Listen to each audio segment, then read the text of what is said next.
And we are back now at 7:42. This morning on today's Health, heart disease. It is the nation's #1 killer, and sadly, it took the life of our friend and colleague Tim Russert on Friday at the age of just 58. His doctor said he passed a stress test at the end of April, so what are the warning signs? And what can you do to protect yourself? Dr. Nancy Snyderman is NBC's chief medical editor. Nancy, good morning to you. Good morning, Meridith. Nancy, Tim had been diagnosed with something called coronary artery disease. What exactly is that? Well, what we know from Tim's autopsy is that his heart was enlarged and the blood vessels themselves were somewhat damaged and probably narrowed. And there are two things that can happen. You can have a kind of plaque that's calcified that never really goes away, but it makes the arteries harder. And then there's a plaque that is the softer cholesterol plaque.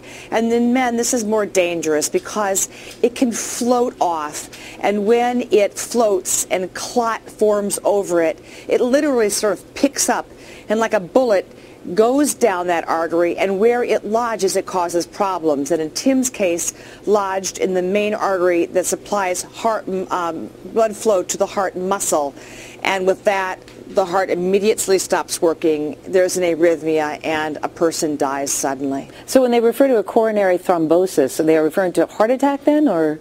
It is a fancy term for a heart attack. It's a thrombosis of cholesterol and blood that lodges in that main artery. You know, there are so many people, heart disease is the #1 killer of people in this country, and so many don't even realize that they have it. What are the warning signs? What can you look for? In about 300,000 people, they drop from the heart attack and may not have the warning signs, or they may not have realized what they are. But here are the classics. Pain, and men will tell you it feels like a crushing chest pain, like an elephant is sitting on his or her chest. Women don't necessarily describe that. Shortness of breath, dizziness, nausea, which can be obviously nondescript symptoms. Sometimes you'll feel like your heart's racing, and then it stops, and then it beats funny. So any abnormal heartbeat can go along with the fact that the blood flow has been disrupted, and especially for women, unbelievable exhaustion, the kind that just puts you back on your fanny or in bed. And for a woman who's had that kind of exhaustion, you must make sure that heart disease is ruled out. Nancy, what about stress? Tim's doctor said that he had a stress test in April and everything was fine. He also said that had he had the stress test Friday morning, hours before he had that heart attack, it might have shown nothing. How is that possible? It's possible because on the stress test you're put on a treadmill and you basically run, and while you're running, the doctors look for any irregular heartbeat and then sometimes do an ultrasound to see how well the blood is pumping, how well those chambers are working.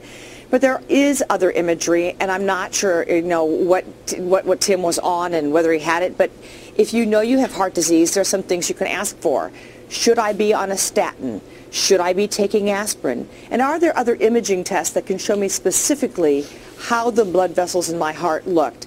Anybody with heart disease must have individualized care. So at least those are things to ask your doctor about. You never take aspirin in a vacuum, but ask your doctor if it's something you should be on. We should also Nancy, underscore that diet can play a very important role in all of this, Meridith, as does waist size. For a woman, your waist should be less than 35 inches. For a man, less than 40, because the girth you carry can be a predictor of heart disease. And one final thing, we are a sleep-deprived nation, and especially during this extraordinary primary, I think most of NBC News employees are walking around sleep-deprived.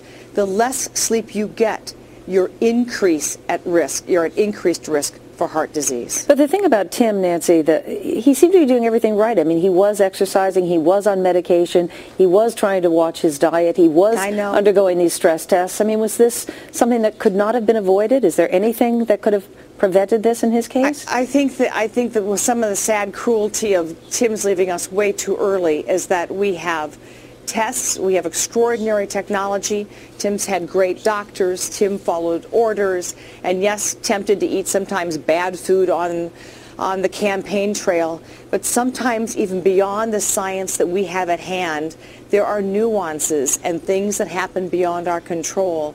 And this is a very sad statement that underscores the humbleness and the humility of medicine, that as much as we want to do right by every patient, there are some things that slip by us, and perhaps this is the reminder to all of us that there's a higher order. Dr. Nancy Snyderman, thank you so much for your insight. You bet, Meridith. Tim Russert was a fixture here at NBC News and at Today, and a welcome visitor in millions of American homes every Sunday morning. He was the go-to guy for us for politics, which he lived and breathed.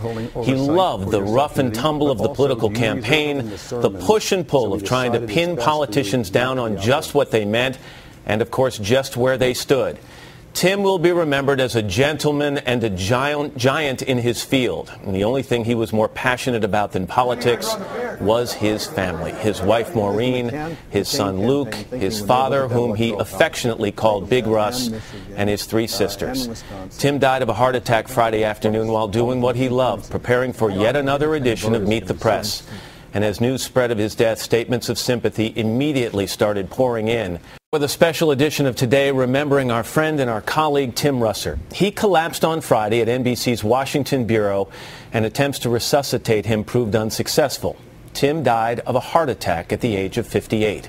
Dr. Michael Newman was Tim's personal physician. Dr. Nancy Snyderman is NBC's chief medical editor. Good morning to both of you.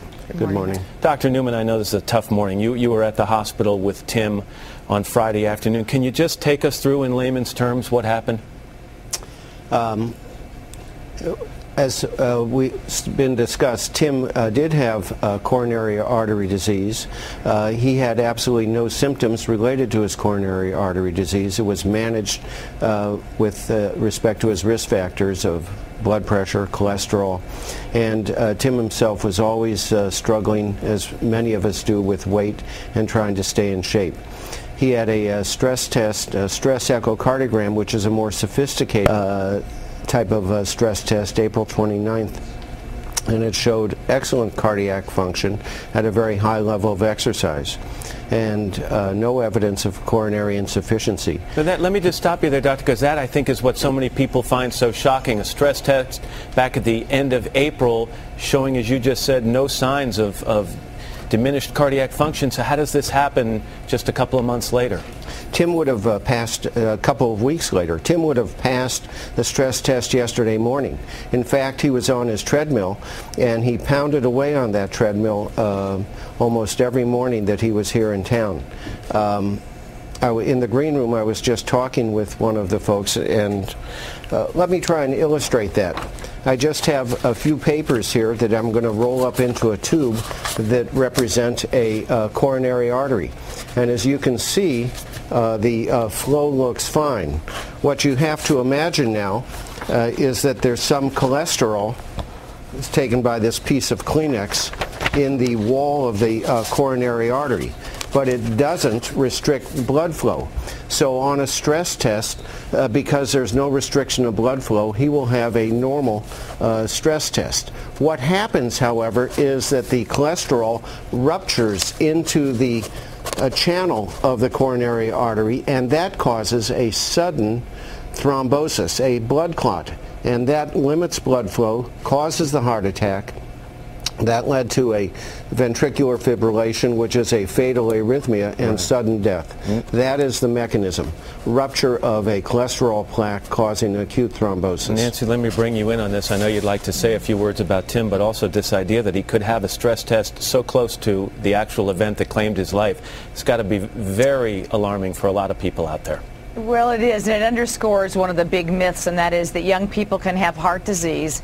About over 300,000 people die unexpectedly from heart disease in this country, and Tim is now one of those statistics.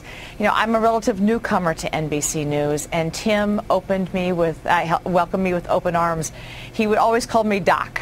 And the height of this political campaign, I ribbed him a lot, saying he was having a lot more fun on his beat than I was having on mine. And then he'd say, what do you know? And he'd want to know about Kennedy, and he wanted to know about the candidates. But then he would also pull me aside, and he said, it's tough to eat well on this campaign, and I'm obviously putting in a lot of hard hours. Just tell me that dark beer is good for me. And I said, dark beer is good for you. Moderation, but dark beer is okay. And boy, oh boy, oh boy, am I going to miss those early morning chats with him. Real quickly, Nancy, the best advice for people watching today in their 50s, 40s, who knows, 60s is what? The most important thing is that weight does matter, and you have to get it down. Knowing your cholesterol does matter, and he's obviously had extraordinary medical attention. But then I think particularly poised on this weekend, no matter what your health, you hug your dad today, and you get ready for Father's Day, because no matter what, we really do never know. Nancy, thanks. And Dr. Newman, I just want to say to you, I know he was your patient, but I also know because of the length of your relationship, he was also a very good friend of yours, so our condolences to you as well. He'll be missed, and as always, this is another lesson. Tim was an educator that taught us a lot, and it's a tragic lesson that he's now teaching us, and we'll just miss him. Dr. Newman and Dr. Snyderman, thanks again to both of you. You're welcome.